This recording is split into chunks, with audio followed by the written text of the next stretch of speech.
Good morning student, मैं Ashish Dua Chaudhary Motaram memorial ETT institute 5 Narwana class ड्यूरेट first year subject जो math के बारे में आज हमने डिस्कस करेंगे टॉपिक भिन्न। जैसे हमने पहले डिस्कस कर रखा है जो भिन्न क्या होते हैं, भिन्न का अर्थ क्या है, भिन्न कितने प्रकार की होती है, भिन्न के क्वेश्चंस कैसे करते हैं। अब इस भिन्न में एक नया टॉपिक है दशमलव भिन्न। अब दशमलव भिन्न क्या होती है? दशमलव भिन्न मतलब होता है कि ऐसी भिन्नात्मक संख्या जिसके हर 10 या 10 की घात के रूप में होती है।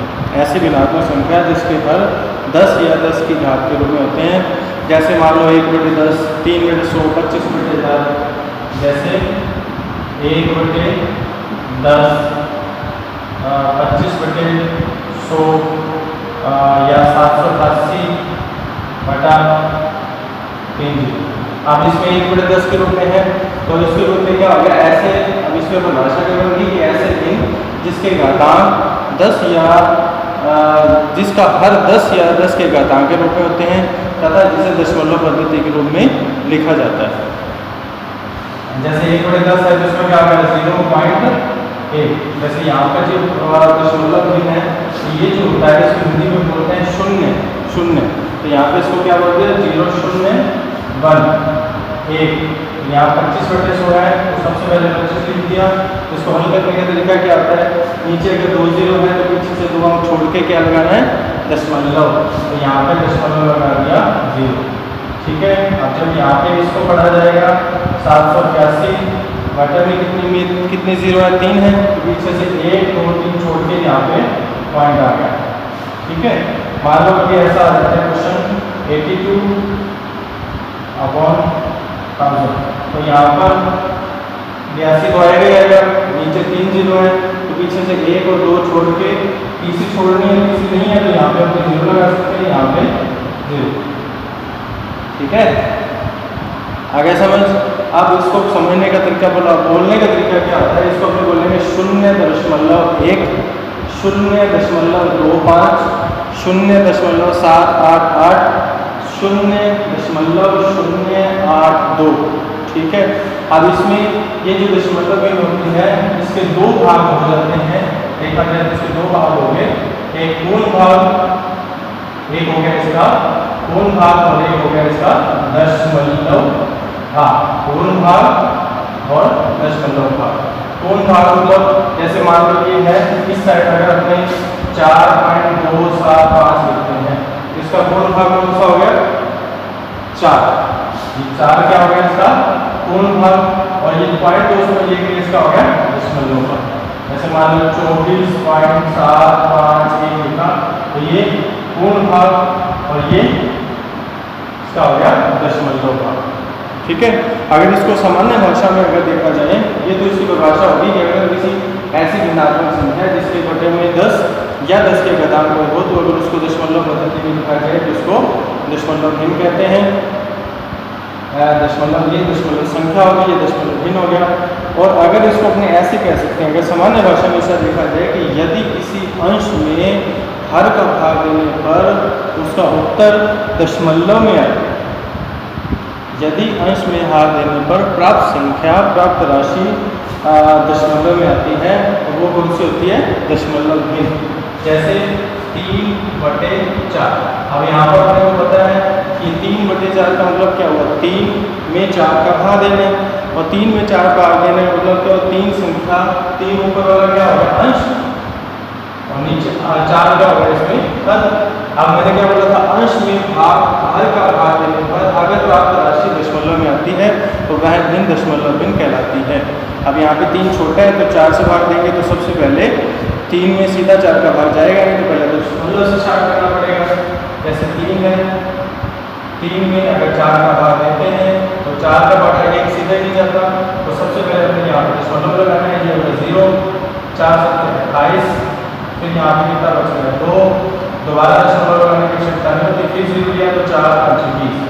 अब ये देखो इस अंश में हर का भाग देने पर जब दशमलव में उत्तर आ रहा है प्राप्त राशि इसका मतलब ये दशमलव भिन्न कहलाती है। ठीक है। अब इसके आगे जैसे मान लो अपने इसको और अगर हल करना हो तो अगर इसको अपने प्रकार के हिसाब से देखा जाए तो दशमलव भिन्न कितने प्रकार की होती है, दशमलव संख्याएं कितने प्रकार की होती है, दशमलव संख्याएं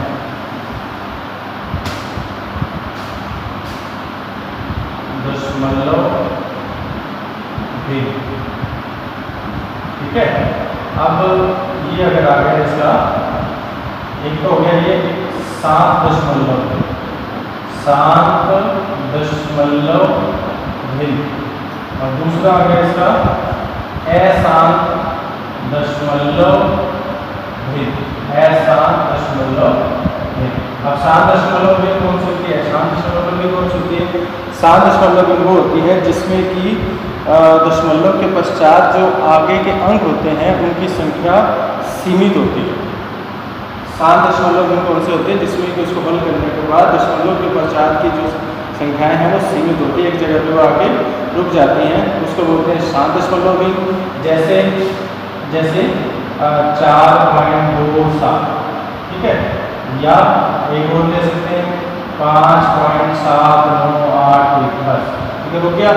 और अशांत दशमलव भिन्न कौन सी होती है जिसमें कि दशमलव के पश्चात की संख्याएं चलती रहती हैं, सीमित नहीं होती हैं, अर्थात असीमित होती हैं, जिसको जैसे कि हम लिख सकते हैं 0.3421 या यहाँ पे 57 आ गया 0.333943 हिसाब से चल, तो ये आसान।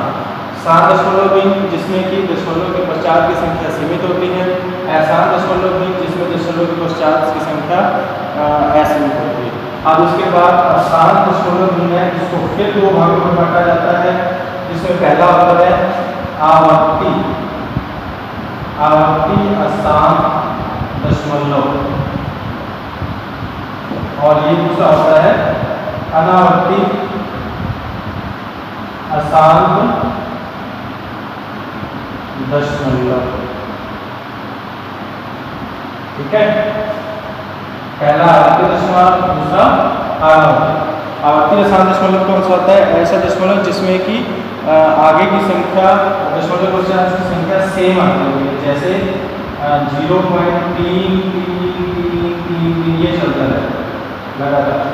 ठीक है, और दूसरी जो अनावर्ती है उसमें क्या हो गया अनावर्ती, जिसमें कि आवर्ती बार बार यानी पुनरावृत्ति नहीं हो रही है, इसमें हो गया जैसे 4.517375 ये चल रहा है, लेकिन इसमें किसी भी संख्या की पुनरावृत्ति नहीं हो रही है। ठीक है, अब इसमें ध्यान रखना, अगर क्वेश्चन में अगर आता है अशांत दशमलव भिन्न कौन सी होती है, अशांत कौन सी होती है, या आवर्ती अशांत दशमलव कौन सी होती है, अनावर्ती अशांत दशमलव कौन सी, तो वो भी अपने को करना आना चाहिए। अब इसमें एक और क्वेश्चन आता है कि दशमलव भिन्न अगर साधारण भिन्न को दशमलव भिन्न में बदलना है तो उसको कैसे बदलें। साधारण भिन्न है, जैसे साधारण भिन्न 27/4, इसको अपने दशमलव को कहते हैं साधारण इस भिन्न को दशमलव भिन्न में बदलो, तो कुछ नहीं है, आपने इसको 27 में 4 का भाग दे दें, 27 में 4 का भाग दे दें, 4 7 28 जा रहा है नहीं जा रहा, तो 4 का बराबर 6 पे बढ़ गया, 4 6 4 का बड़ा 6 24 3.0 7 का बड़ा 205। ठीक है, 4 6 24 7 में 4 का 3 दशमलव लगाया 0 4 का बड़ा 7 का 28 2 दोबारा पॉइंट दशमलव लगाने की जरूरत नहीं है, 4 5 20। अब ये पहले जो भिन्न थी ये साधारण भिन्न थी, अब ये क्वेश्चन था कि साधारण भिन्न को दशमलव भिन्न में बदलो। जब भी किसी साधारण भिन्न को दशमलव भिन्न में बदलना है तब उसमें अंश में हर का भाग दे दीजिए, वो दशमलव भिन्न में आ जाएगा, अगर ऐसा क्वेश्चन आ जाए तो। ठीक है, अगर इसी तरह से अगर कोई ऐसा क्वेश्चन आता है जिसमें सीधा हर की जगह पर सीधा 10 या ऐसा कुछ दिया हो 325/10 है, तो उसमें चाहे तो 325 में 10 का भाग दे दें तो भी ऐसे आंसर आ जाएगा, नहीं तो सीधा उसकी बात है 325 में नीचे अगर 1 0 है तो पीछे जगह छोड़ के ये पॉइंट है। अगर यहाँ पर 2 है यानी 325/100 है, तो इसका मतलब 325 ऐसे के वैसे लिखें, यहाँ पर नीचे 1 0 था तो पीछे से 1 अंक छोड़ के 0 दशमलव लगा दिया, यहाँ पे नीचे 2 जीरो यानी 2 शून्य है, पीछे से 2 हम छोड़ के यहाँ पे 2 शून्य लग गया। ये हो गया टॉपिक कौन सा हो गया, साधारण भिन्न को दशमलव भिन्न में बदलना। इसी तरह से अगर उल्टा आपको प्रश्न बन जाता है कि अपने को दशमलव भिन्न को साधारण भिन्न में बदलना है, यानी ये दशमलव भिन्न आ गया, दशमलव संख्या इसको साधारण भिन्न में बदलना है, इसको क्या करेंगे 6.75 बटा में भाग दिया और पॉइंट उठाया तो कितना है 0। जैसे अपने पॉइंट लगाते हैं वैसे उसका पॉइंट उड़ाना भी जो है ना, पॉइंट के बाद 1 और 1 2 अंक है तो नीचे 1 के बाद 2 जीरो यानी 100 इसमें लगाते हैं। ठीक है, अब ये हो गया 675 बटा 100। अब इसको अपने चाहे तो 5 से काटें सीधा, चाहे तो 25 से भी काट सकते हैं। अगर आपको बड़ा से नहीं काटना है तो 5 से काट सकते हैं। ठीक है, अब इसको अगर अपने मान लो 5 से काटते हैं, चाहे तो 5 से काट 25 से भी काट सकते हैं, सीधा पड़ा है आपने 5 से काटते हैं। 5 एकम 5, 6 में 5 के 1 17, 5 के 15, 2 5 50 25, तो ये कितना हो गया 20। 5 का बाटा इसमें दिया तो 5 एकम 5, 6 में 5 के 1 के आगे 7 लग गया 17, 17 में फिर 5 का बाड़ा 3 के बड़ा 15, 17 में 15 के 2 आगे 5 लग गया 25, तो ये बन गया 5 25। 100 में 5 का बाड़ा दिया 20। अब यहाँ फिर ये 5 से कटता है तो ये हो गया 5 में 10, 5 7 35, ये 5 चुके 20, ये आ गया 27 ऊपर 4 नीचे। ये था साधारण भिन्न को दशमलव भिन्न में बदलना है। 100 है तो उसको सीधा पॉइंट लगा सकते हैं, ये तो भाग के कैसे करना हो सकता है। उसके बाद ये है दशमलव भिन्न को साधारण भिन्न में बदलना, यानी दशमलव को हटा दें, उसके बाद जितना कर सकता है काट दें, काटने में जो बच गई संख्या ऊपर अंश और हर में वो आपका उसकी साधारण भिन्न में परिवर्तित हो जाती है। ठीक है, इसका ध्यान रखिएगा, ये भी पेपर में आपके आ सकता है। आपके क्लियर छोटे छोटे क्वेश्चन कभी कभी आते हैं, तो उस क्वेश्चन में अगर इस बात को ऐसा पेपर संभव होता है कि आसान सा, तो उसमें ये क्वेश्चन आने की संभावना बहुत ज़्यादा है। ठीक है, और अगर अपने मान लो ऐसा वो क्वेश्चन आया था जिसमें कि उन्होंने बोला है कि कितने से, जैसे मान लो कुछ ऐसे प्रश्न मतलब दे दी जिसको उन्होंने बोला है कि इसको हल करके दिखाओ, जोड़ करके दिखाओ, इसका योगफल कीजिए। तो उसके लिए आपको क्या करना है, इन सबको आपस में जोड़ना है। जैसे फॉर एग्जांपल क्वेश्चन आ गया, आपको इसको हल करना है, तो जैसे मान लो पहला था 41.235, दूसरा है 37.004, 41.259, ठीक है, 17.060।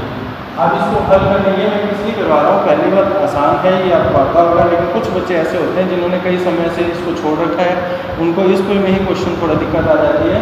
तो इसमें सिर्फ इसको बताने के लिए मैंने एक क्वेश्चन किया है कि अगर ऐसा क्वेश्चन आपको हल करना है तो उसको आपको सिर्फ दशमलव के नीचे दशमलव को चलते रहने देना बस। यानी आपको जो भी जितनी भी आपको संख्या दे रखी है जोड़ के लिए, योग करने के लिए, उसमें आपको सबको दशमलव के नीचे दशमलव लगा के इसको आपस में जोड़ देना। जैसे 5 4 9 और 9 18 कैंसल, 1 5 3 8 6 16 15 कैंसल, 2 2 4 और 1 5, 1 7 8 9 7 16 कैंसल, 1 4 5 3 8 4 12 और 1 13, 5 4 9 18 1 कैंसल, 1 और 3 4 5 9 6 15 कैंसल, 1 2 3 2 5, 1 7 8 9 7 16 कैंसिल, 1 कैंसिल को जोड़ा इसमें 4 में 5 3 8 4 12 है करते हैं। बस ये बिल्कुल आसान है, लेकिन आसान होने के बावजूद कई बार बच्चे इसमें भी गलती कर देते हैं, इसलिए मैंने आपको ये रोशन करवाया। ठीक है, अब आप इसको ध्यान रखिएगा, इसको पेपर में अगर आता है तो इसमें इसको छोड़ना नहीं। ठीक है, अब भिन्न भी हो गया, दशमलव भिन्न भी हो गया है। अब अपने इसका नया टॉपिक स्टार्ट करते हैं, प्रतिशत। प्रतिशत इसका नया टॉपिक स्टार्ट करते हैं, प्रतिशत। अब प्रतिशत क्या होता है? प्रतिशत होता है ऐसी कोई भी संख्या जिसका अपने की 100वां भाग निकाला।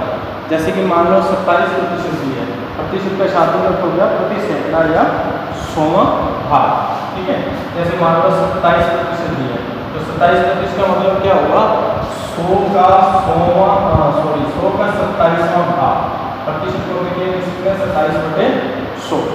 ठीक है, 100 में 27% का मतलब हुआ 100 में 27वां भाग। यानी अगर मैं कह रहा हूँ कि मैंने मेरी जेब में 100 रुपये हैं, उसका 27% मैंने खर्च कर दिया, तो इसका मतलब 100 में 27 यानी कि मैंने 100 में 27 रुपये खर्च कर दिए 100 में से 27 रुपये खर्च कर दिए, यानी 27% मतलब 100 का 27 38% है, तो 100 में 38 इस हिसाब से उसको देखना है। मान लो किसी को अपने क्वेश्चन बना लेते हैं कि माना एक व्यक्ति है जिसने अपनी आय का 57% बाजार में खर्च कर दिया या 57% बचत की है, तो उसने खर्चा कितना किया होगा। मान लो वो कह रहे हैं व्यक्ति ने अपनी आय का 57% बचत की है, ठीक है, तो इसका मतलब 57% का मतलब है उसने अपने 100 रुपये में से बचत की है। कितनी? 100 रुपये में बचत है 57%। मतलब अगर उसने 57% बचत की है, इसका मतलब उसने 100 रुपये में से 57 रुपये बचत की है। अगर अब उससे पूछा जाए तो इसका क्वेश्चन बन जाता है कि अगर यदि व्यक्ति ने अपनी आय में से 57 रुपये बचत की, तो उसको और खर्च अगर आपने आय में से 57 रुपये बचत किया, अब उसको अगर उसकी बचत की 100 रुपये है, 500 रुपये है, तो उसमें उसको हल कैसे करें। जैसे 100 रुपये में से बचत कितनी की 700, अब उसकी 1 रुपये में बचत होगी तो कितनी होगी 57/100। अगर वो 500 में पूछता है तो भी 57/100 गुना में 500, 2 जीरो से 2 जीरो कट गई, 57 गुना में 5। ये क्वेश्चन इंपॉर्टेंट है, आपके पेपर में आ सकता है, ठीक है। 535 3 28। इसका मतलब दोबारा रिपीट कर देता हूँ। इसका मतलब ये है कि अगर किसी व्यक्ति ने अपनी आय का 57 रुपये खर्च करता है, अब उसकी आय अगर 500 रुपये है तो वो कितना रुपये खर्च करता है। यहाँ पे मैंने कह दिया बचत, तो यहाँ आपने लिख दिया कि अपनी आय में कुल 57% बचत करता है। यदि अगर उसकी आय 500 रुपये है तो उसको कितनी कुल बचत कर रहा है, तो यहाँ पे 57/100 का 500 रुपये की बचत होगी। यानी अगर मैं 600 बोलता तो गुना में 600 आ जाता, जितने भी कुल आए उसको साथ में गुना आ जाता। अगर यहाँ पे इसी क्वेश्चन को अगर वो तोड़ मरोड़ के दे दें कि अगर वो अपनी आय में से 57% बचत करता है, ठीक है, अगर उसकी आय 500 रुपये है तो वो खर्च कितना करता है, ठीक है। अब ये देख लीजिए, या तो इसमें 2 तरीके से कर सकते हैं। अगर वो 57% बचत कर रहा है तो उसका मतलब 100 रुपये में वो खर्च कितना कर रहे हैं, 100 माइनस 57 43, ठीक है। यानी 100 रुपये में से अगर 57% बचत करता है तो खर्च कितनी करता है, 100 माइनस 57 कितनी बच गया 43%। अब उसी को इसके साथ से कर दो, 43/100 गुना में 500 कर दो, उत्तर आ जाएगा। पहले आपने बचत देखी, ये बचत है तो 500 में 100 रुपये में 57 रुपये बचत करता है तो 500 में कितनी कर रहे हैं। आप इसी को अपने खर्च में ले सकते हैं, यानी 100 रुपये में 43 रुपये खर्च करता है, ठीक है। तो 500 में कितना होगा 43/100 गुना में 500। या इसी को अगर कुछ साफ सरल ना करें, मान लो अपने इसको साफ सरल कर दिया, इसी में निकालना है तो अपने सीधी सी बात है, इसने 500 में 285 रुपये खर्च कर दी और बचत कर दी, तो इसमें शेष खर्च कितना हो जाएगा 500 माइनस 285। 500 में 285 के कितना बच गया 215 रुपये, ठीक है। आगे समझ। अगर इसी क्वेश्चन को एक ही क्वेश्चन को उन्होंने घुमा कर क्वेश्चन दिया तो अपने को कैसे हल करना है ये अपने को आना चाहिए, ठीक है। या तो इसको इतना हल करने के बाद शेष खर्च 500 कुल में से बचत घटा दें तो खर्चा बन जाएगा, या तो शुरू से ही उसने 57/36 खर्च की बचत की है तो खर्च कितनी होगी 100 में से 57 बचत तो पहले कुछ खर्च, फिर उसको इसी तरीके से 57 की जगह 43 आ जाएगा, 43/100 का 500 करेंगे तो सेम आंसर आएगा, ठीक है। ये आपके पेपर में आ सकता है, इसलिए इसको ध्यान रखें। आज के लिए सिर्फ इतना ही। दशमलव हीन प्रतिशत को थोड़ा सा घर पे पढ़ें, अध्ययन करें। बाकी इसमें कोई समस्या हुई तो अपने दोबारा इसको डिस्कस कर लेंगे, और अपनी जो नेक्स्ट कक्षा होगी उसमें अपने प्रतिशत का आगे वाले भाग पे डिस्कस करेंगे। ये तो इसका एक सिर्फ प्रारंभ है। ठीक है। तो आज के लिए सिर्फ इतना ही। धन्यवाद। घर पर रहें, स्वस्थ रहें, सुरक्षित रहें।